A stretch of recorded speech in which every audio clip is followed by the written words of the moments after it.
Germany lost the Battle of Stalingrad because of decisions made months before the fighting even started.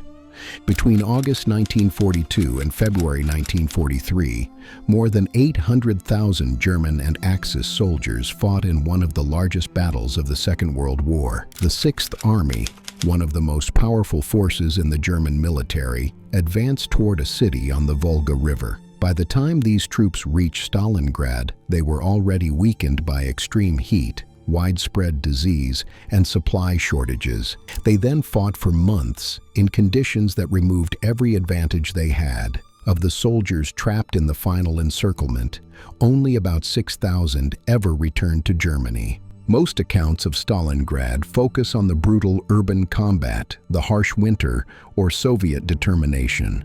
These factors played a role in the outcome.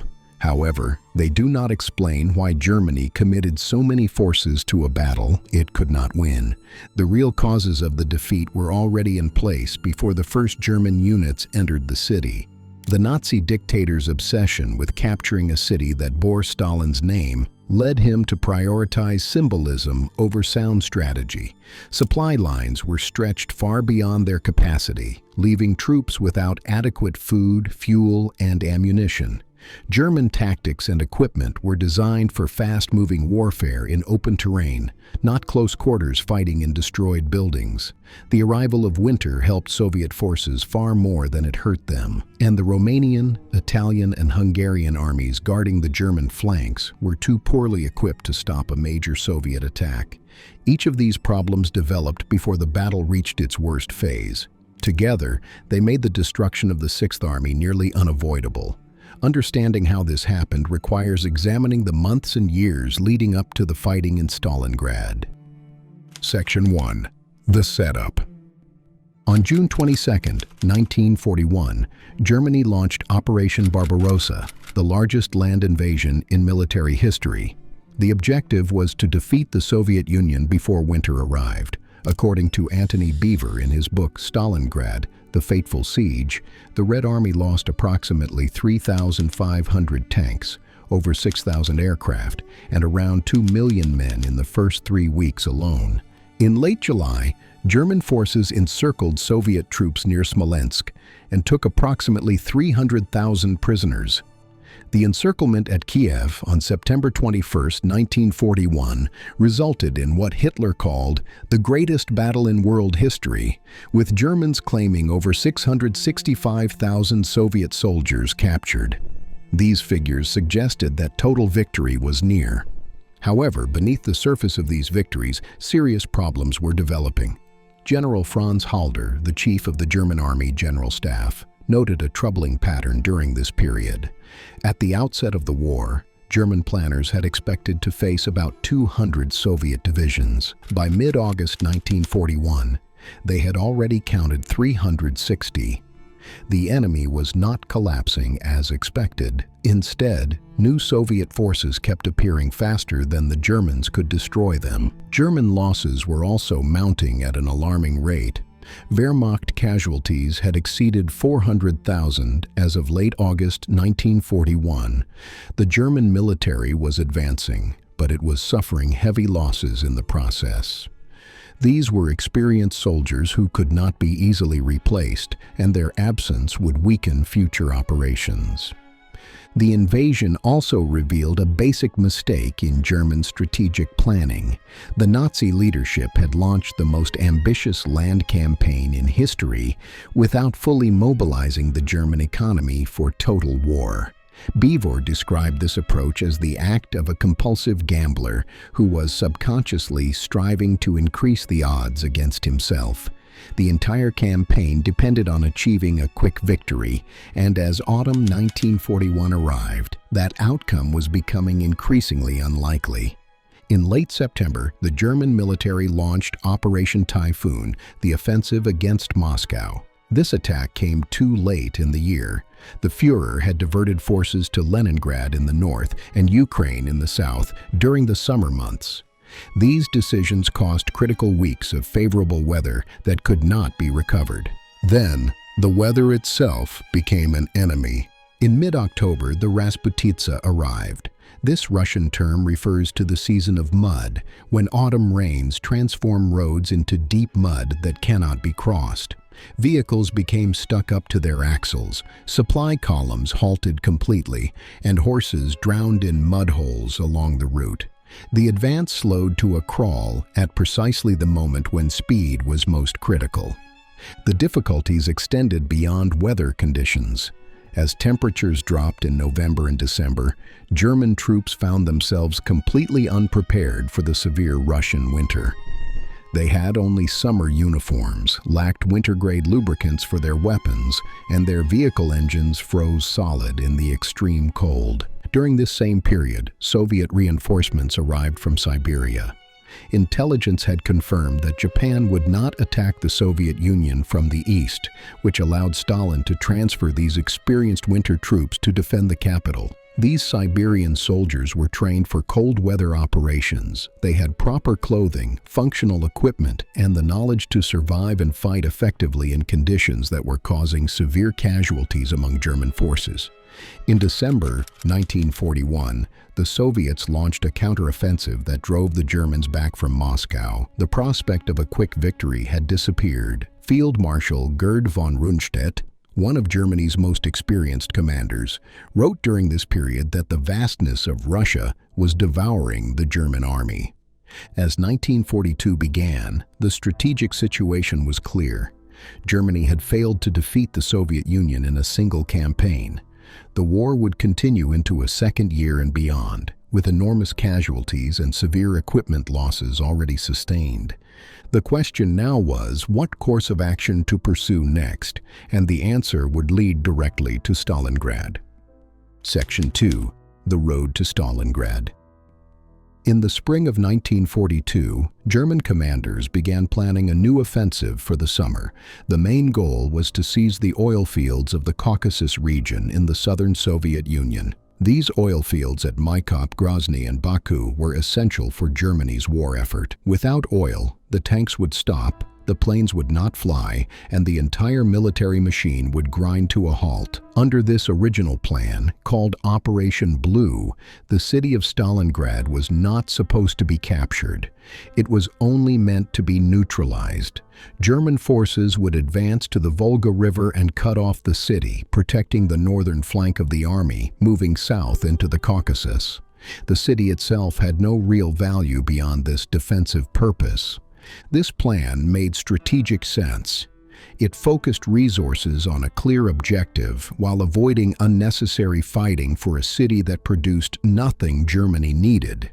Yet, Hitler changed everything with a single order. On July 23, 1942, the Führer issued Directive No. 45, completely rewriting the entire operation. The directive opened with a dangerously incorrect statement. The German leader declared that in a campaign lasting little more than 3 weeks, the objectives he had outlined for the Southern Front had been largely achieved. He claimed that only weak enemy forces had escaped encirclement. This was incorrect, as the campaign was far from complete and large Soviet forces remained in the field. Nevertheless, based on this incorrect belief, the Führer expanded the objectives far beyond what the available forces could achieve.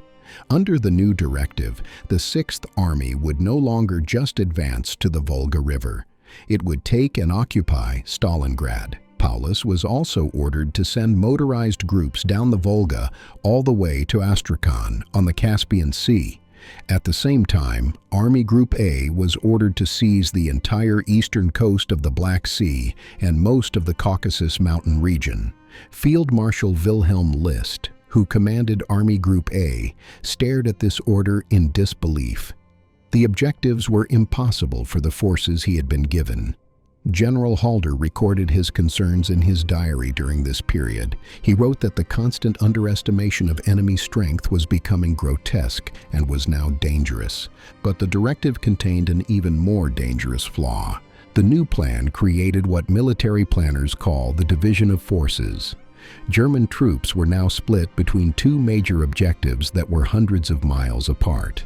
Army Group A headed south toward the Caucasus oil fields, while the 6th Army and 4th Panzer Army headed east toward Stalingrad. Neither group had enough strength to achieve its goals. Both were weakened by being separated from each other, which meant they could not support one another if either ran into serious trouble. To make matters worse, Hitler pulled forces away from the southern front entirely.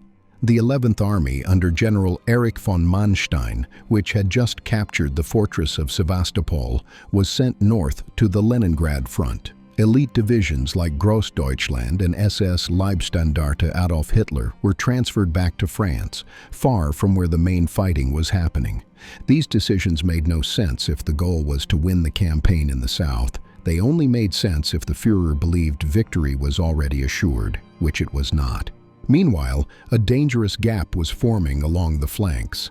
The long lines stretching west from Stalingrad toward the Don River were not protected by German troops. Instead, they were held by Allied armies from Romania, Italy, and Hungary.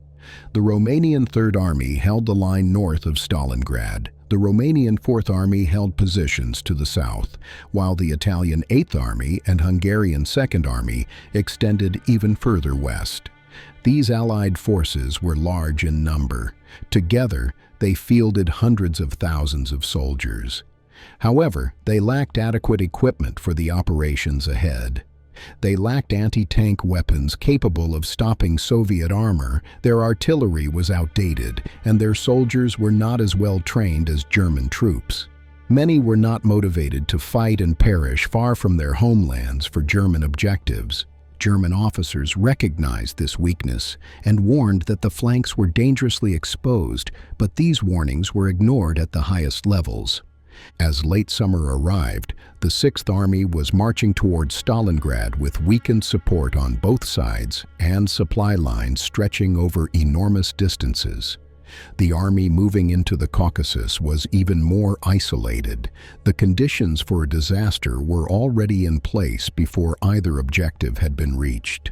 Several men would play central roles in the events that followed. Friedrich Paulus commanded the 6th Army. He was a careful staff officer who had helped plan Operation Barbarossa, but he had never commanded troops in combat before receiving this assignment. In January 1942, he had been promoted to General of Panzer Troops and given one of the most powerful armies in the German military. He was an intelligent and professional soldier, but he was also loyal to orders and reluctant to challenge decisions from above. He would lead the 6th Army into Stalingrad and ultimately surrender there. On the Soviet side, General Georgy Zhukov oversaw the defense and later planned the counter-offensive. He was one of the most capable commanders of the entire war, known for his willingness to take bold action and his ability to coordinate massive operations. General Vasily Chukov commanded the Soviet 62nd Army inside Stalingrad itself. He developed the tactics of close-range urban combat that would negate German advantages. He kept his headquarters close to the front lines and refused to retreat across the Volga River. Above them all stood the two dictators whose decisions would determine the outcome. Stalin demanded that the city bearing his name be held at all costs and told his commanders that the troops must understand there was nowhere to retreat. His order was simple: not one step back. In turn, Hitler became obsessed with taking a city of such symbolic importance. For him, Stalingrad stopped being a military objective. It became a matter of personal prestige. Capturing the city named after his greatest enemy would be a propaganda triumph. Failing to take it, or withdrawing from it, would be a humiliation he could not accept. This obsession would drive decisions that destroyed an army. Section 3. The Silent Collapse.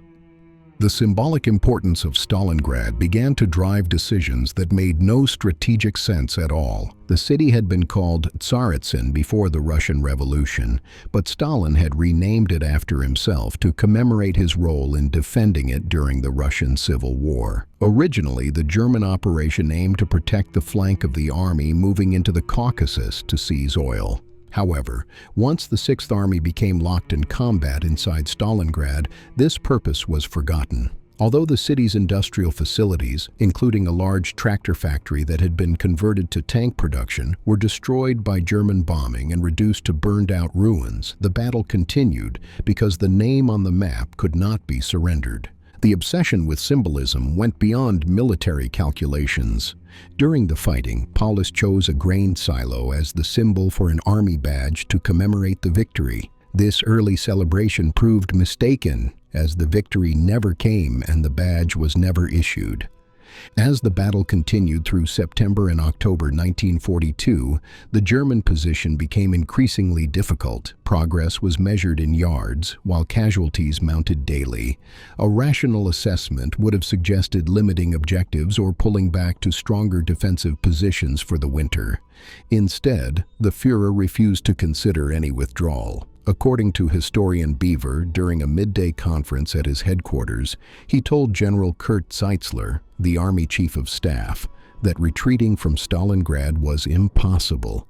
He argued that leaving the city would mean sacrificing the whole meaning of the campaign and insisted that too much blood had been shed to give up now. This reasoning was circular.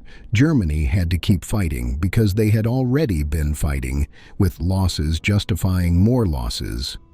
Although the strategic purpose was gone, the symbolic commitment remained. However, the most dangerous decision was still ahead. After Soviet forces encircled the Sixth Army in November 1942, the Nazi dictator ordered the trapped troops to hold their position as Fortress Stalingrad. He refused to allow a breakout attempt that might have saved part of the army. He based this decision partly on his experience the previous winter. During the Soviet counteroffensive near Moscow in December 1941, he had ordered German troops to hold their positions rather than retreat.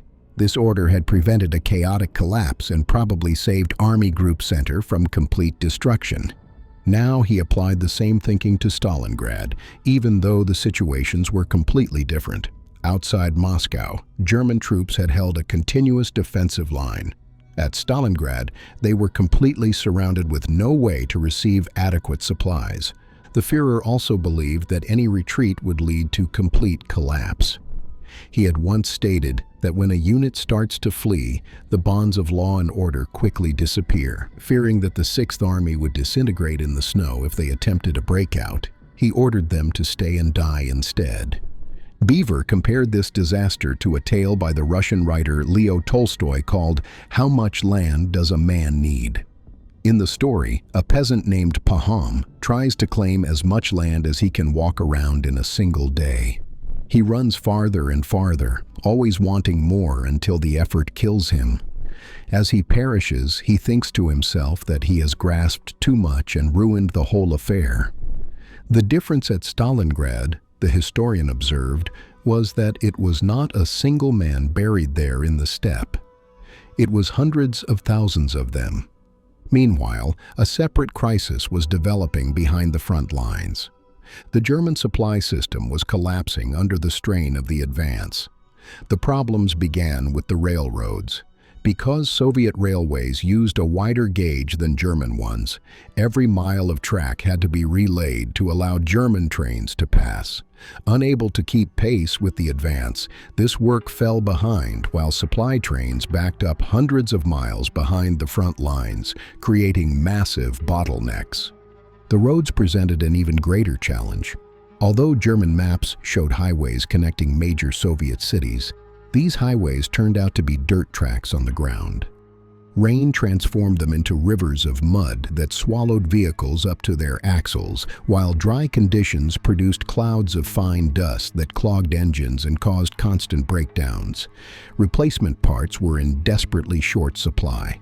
On July 22, 1942, temperatures reached 53 degrees Celsius in the sun, causing soldiers to collapse from heat exhaustion on the march. Water was scarce because Soviet troops had poisoned wells as they retreated, leaving men to suffer terribly from thirst. Disease began to spread rapidly through the ranks. As soldiers suffered from dysentery, typhus, and paratyphus, flies swarmed in horrible numbers around field kitchens and medical stations, spreading sickness wherever they went. Although the army desperately needed fuel, panzer columns frequently had to halt because their tanks had run dry.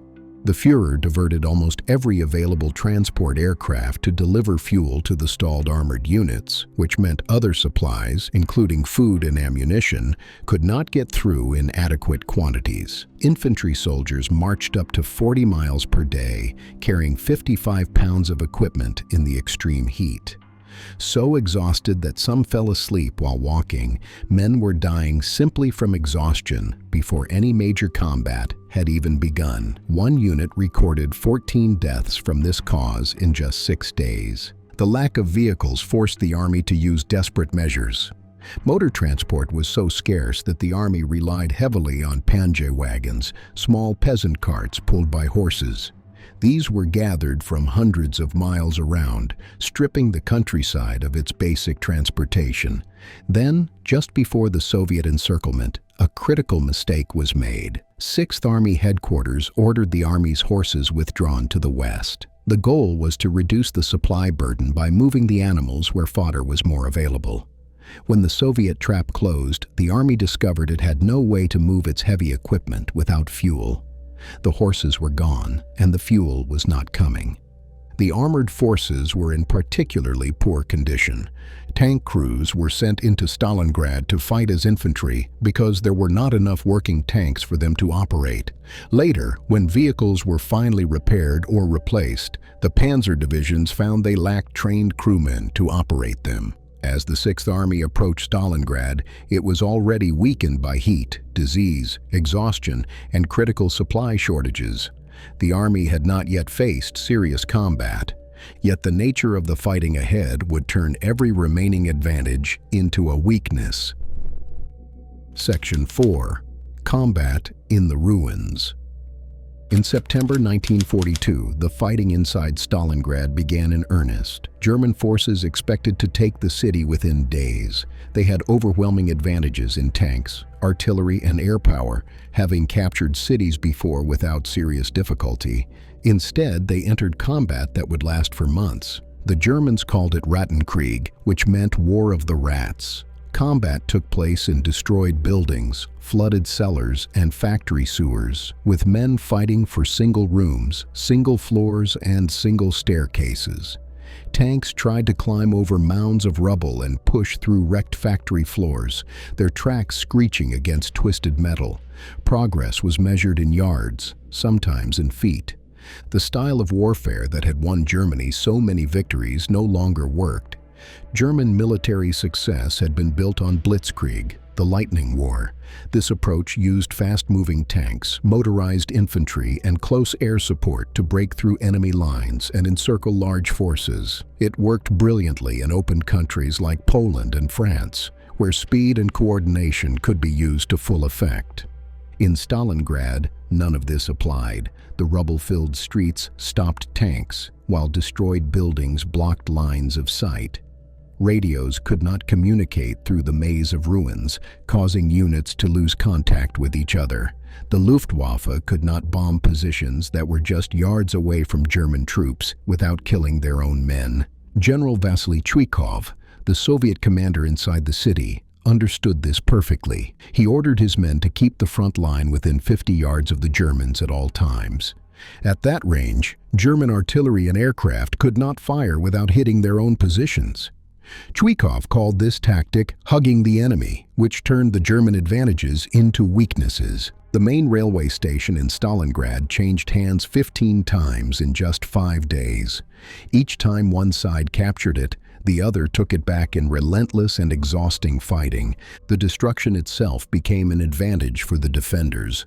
This was one of the great ironies of the battle. German bombing and artillery destroyed the city's structures, but the resulting ruins provided excellent defensive positions for Soviet troops. General Strecker, a German corps commander, observed this problem clearly. He noted that factory walls, assembly lines, and entire buildings collapsed under the storm of bombs. But the enemy simply reappeared and used these newly created ruins to fortify their defensive positions. Every German attack created better ground for the Soviets to defend. Luftwaffe pilots saw the same thing from the air. One reported that he could not understand how men could survive such conditions, yet the Russians sat tight in the ruins and holes and cellars and kept fighting. Another felt that they achieved little by continuing to bomb what was already destroyed. The rubble improved Soviet defensive positions in several ways. It provided cover from direct fire, created obstacles that slowed German advances, and offered elevated positions for snipers and machine gunners. The very destruction the Germans caused made their task harder. The psychological pressure of the urban combat was intense. German soldiers lost track of time in what they described as an alien world of destroyed landscapes. The constant dust in the air created a strange, ghostly light at midday, leaving men uncertain whether they had been fighting for hours or days. The sounds and sights of the battle added to the strain. One German panzer officer described the overwhelming experience. The air was filled with the howling of diving Stuka aircraft, the thunder of anti-aircraft guns and artillery, the roar of engines, the rattle of tank tracks, the shriek of rocket launchers, and the constant chatter of submachine guns firing back and forth. Through all of this, he wrote, one feels the heat of a city burning at every point. The screams of wounded men affected soldiers more than any other sound. One German described it as not human at all, just the dull cry of suffering. Men had to listen to their comrades crying for help in no man's land, unable to reach them. Artillery fire was more frightening in the city than in open country. In the field, a soldier could throw himself flat and let the shrapnel pass over him. In Stalingrad, explosions sent shrapnel and chunks of masonry showering down from above, making it impossible to escape the fragments falling from shattered buildings. Soviet snipers took a heavy toll on German officers. One of the most famous was Vasily Zaitsev, a hunter from Siberia who served in the 284th Rifle Division. His skill became legendary on both sides of the line, forcing German officers to remove their insignia and avoid any behavior that might identify their rank. Officer casualties were particularly high throughout the battle. The loss of experienced leaders made it harder to coordinate attacks and maintain discipline. As the weeks went on, units were commanded by men with less and less experience. The German military had not prepared for this type of combat. According to stenographic records published in Hitler at War, Adolf Hitler, Meetings and Conferences, 1939 to 1945, the Nazi leader himself admitted this weakness in a private conversation with Finnish Marshal Carl Gustaf Mannerheim earlier in 1942. He said that German weapons were very capable and very good, but they were purely good weather weapons. The German military was equipped for rapid campaigns in favorable conditions, not for prolonged urban combat in winter. This admission revealed a basic weakness in German military planning. The entire war effort was based on winning quickly.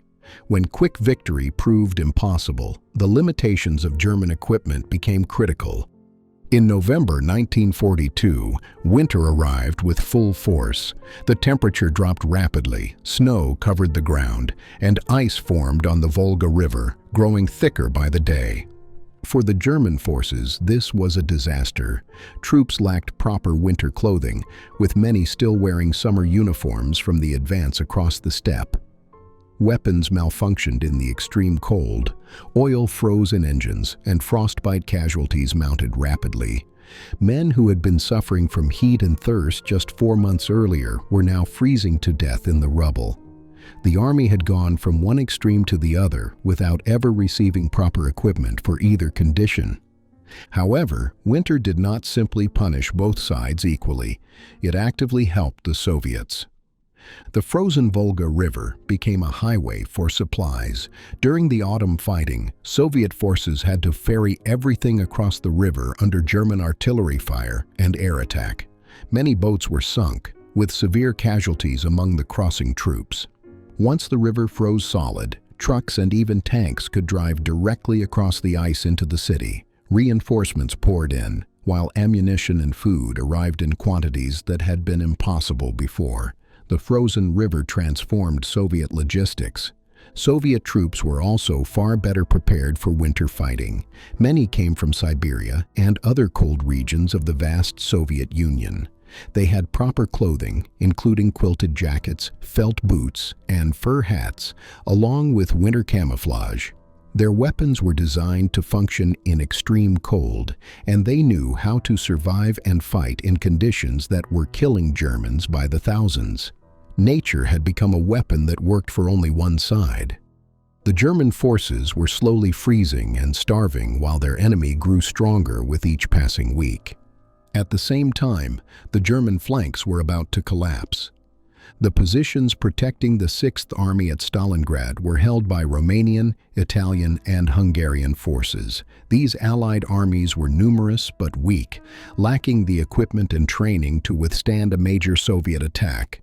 German officers knew these forces were vulnerable. The Romanian divisions in particular were spread thin along an extended front. They had few anti-tank weapons capable of stopping Soviet armor, while their artillery was outdated compared to what the Soviets were massing against them. Warnings were sent to higher headquarters. The Allied armies needed reinforcement, better weapons, and shorter defensive lines. These warnings were largely ignored. On November 19, 1942, the Soviets launched Operation Uranus. This was a massive offensive aimed not at Stalingrad itself, but at the weak flanks on either side of the city. The plan was to break through the Allied armies and encircle the entire German force inside Stalingrad.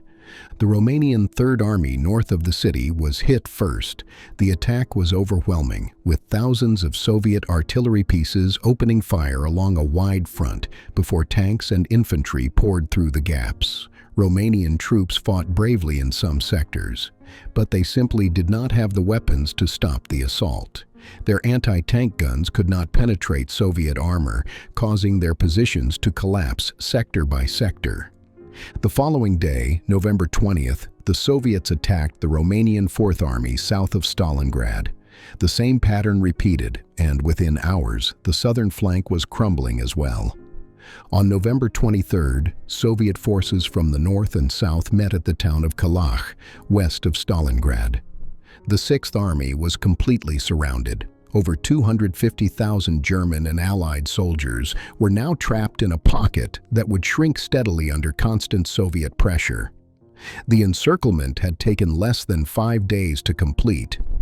The failure of the Allied armies was not just a German military problem. It was a failure of the entire Axis alliance.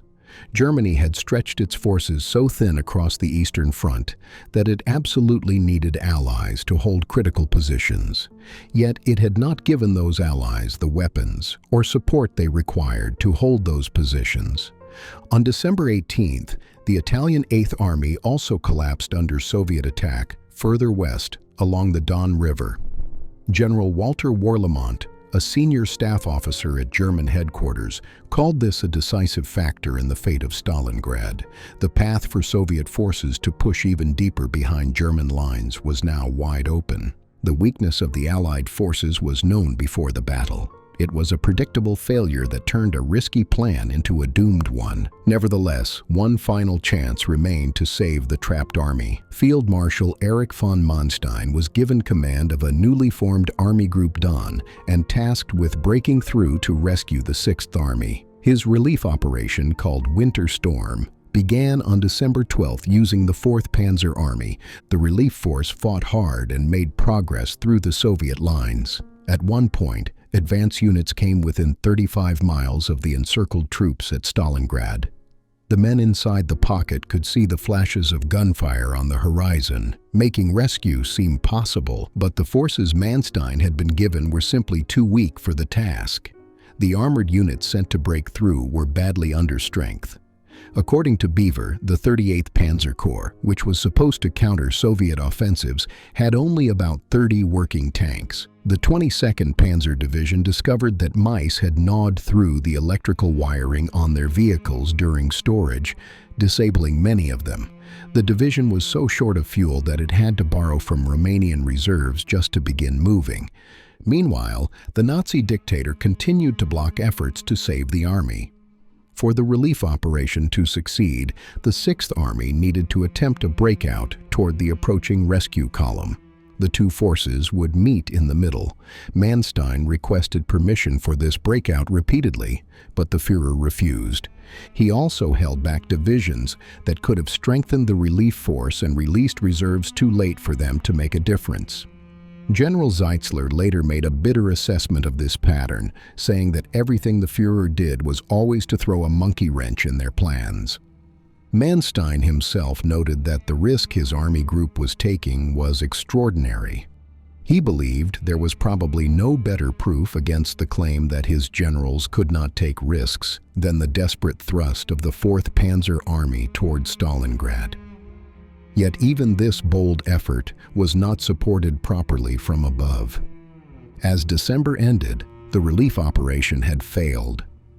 The 4th Panzer Army was forced to retreat to avoid being cut off. Soviet pressure was increasing along the entire front, and the window of opportunity, if it had ever really existed, was closed. The airlift that was promised after the encirclement also failed to deliver. Luftwaffe commander Hermann Göring assured the Nazi dictator that his air force could supply the trapped Sixth Army by air. He promised a minimum of 300 tons per day. This figure was already below what the army actually needed, but it was never even close to being achieved. In the first week of the airlift, only 350 tons total were delivered. That was less than what had been promised for a single day. Of that amount, just 14 tons were food for approximately 275,000 trapped men. The second week was barely better. Through December 6th, only 512 tons total had arrived. Of that, merely 24 tons were food. 3/4 of the cargo was fuel, much of which went to the Luftwaffe's own aircraft operating from the airfield at Potomnik, inside the pocket. The best single day of the entire airlift was December 19th, when 154 aircraft landed with 289 tons of supplies. This was still below the promised daily minimum. Most days were far worse, with bad weather, enemy fighters, and anti-aircraft fire all reducing deliveries. The Sixth Army was doomed. Its only remaining question was how long it could hold out. Section 5. The Inevitable End. The destruction of the Sixth Army at Stalingrad was not caused by any single factor. It resulted from the combination of all of them acting together. Ego and symbolism, rather than clear strategic thinking, drove the decision to capture Stalingrad. The city's name mattered more than its actual value, which led to a commitment that could not be changed even when the situation became hopeless. Supply problems existed before the battle even began. Troops arrived exhausted, sick, and short of everything they needed. When they were cut off, the promised airlift delivered only a small fraction of the minimum requirements, leaving men to starve and freeze while waiting for help that never came in adequate amounts. Fighting inside the city favored the defenders at every turn. German weapons and tactics were designed for mobile warfare in open country and good weather, but they failed completely in the frozen rubble of a destroyed city. Soviet soldiers used the ruins to negate every German advantage in tanks, artillery, and air power. Winter helped the Soviets and hurt the Germans in ways that went far beyond simple cold weather. The frozen river became a supply line, while Soviet troops were equipped and trained for winter fighting in ways that German troops were not. Allied armies protecting the flanks were too weak to resist a major attack. When they broke, the encirclement became unavoidable. Germany had stretched itself too thin across a vast front and placed its forces in a position that depended entirely on allies it had not properly equipped or supported. Each of these problems made the others worse. Proper supply lines might have allowed the army to win the urban battle before winter arrived. Quick victory might have helped them avoid the worst of the cold weather. Strong flanks might have prevented encirclement. Permission to retreat might have preserved the army to fight another day. But the Sixth Army had none of these things. Every weakness multiplied the effect of the others, creating a situation where defeat was nearly certain from the beginning. In January 1943, Soviet forces began the final destruction of the pocket. German soldiers were starving, as rations had been cut repeatedly until there was almost nothing left. Frostbite and disease killed thousands, while the wounded often froze to death because there was no fuel to heat the cellars where they lay. On January 8th, Soviet General Konstantin Rokossovsky sent a formal surrender demand to the Sixth Army. Terms promised life and safety, return to Germany after the war, normal food, medical care for the wounded, and the right to keep personal belongings and decorations. Paulus did not reject this offer immediately. He sent it to the Führer's headquarters and asked for freedom to act as he saw fit. According to Beevor, the response from the Nazi dictator was harsh. He demanded to know how Paulus could even ask such a thing. His orders rejected the surrender offer, which meant the demise would continue. On January 30th, the Führer made one final gesture. He promoted Paulus to Field Marshal, the highest rank in the German army. No German field marshal had ever surrendered to an enemy. According to stenographic records, this promotion carried a clear message. Paulus was expected to avoid capture rather than surrender. The next day, January 31st, Field Marshal Paulus surrendered when Soviet soldiers approached his headquarters in the basement of a ruined department store. He reportedly told his staff that he refused to follow orders from this Bohemian corporal, a dismissive reference to Hitler's origins in Austria. Remaining German forces in the northern part of the pocket surrendered on February 2, 1943, ending the Battle of Stalingrad. Of the roughly 91,000 German soldiers taken prisoner at the end, only about 6,000 would ever return to Germany. Most died in Soviet captivity from disease, starvation, exhaustion, and the brutal conditions of the prison camps within months of their capture. Stalingrad marked the turning point of the war in Europe. Before Stalingrad, Germany had been advancing. After Stalingrad, it would only retreat. Loss of an entire field army, one of the best in the German military, was a blow from which the Wehrmacht never recovered. Sixth Army men were dead or in Soviet prison camps. Equipment was captured or wrecked, and experience and training were gone forever. Just as important, the belief in German military superiority was destroyed. Soviet forces had proven they could not only defend against a major German offensive, but could also encircle and destroy a powerful German force in a decisive battle. The psychological impact was enormous on both sides. The defeat was not an accident. It was the predictable result of decisions that were flawed from the beginning. Strategic goals were replaced by symbolic ones. Supply lines were ignored, warnings were dismissed, allies were not supported, and retreats were forbidden. Every decision that could have prevented the disaster was rejected by a leadership that could not admit mistakes. In the end, hundreds of thousands of men paid for those decisions with their lives, frozen in the ruins of a city that should never have been attacked in the first place. Stalingrad began Germany's long retreat. Less than 3 years later, the war would end in a bunker in Berlin. To learn about those final days, be sure to watch that video next.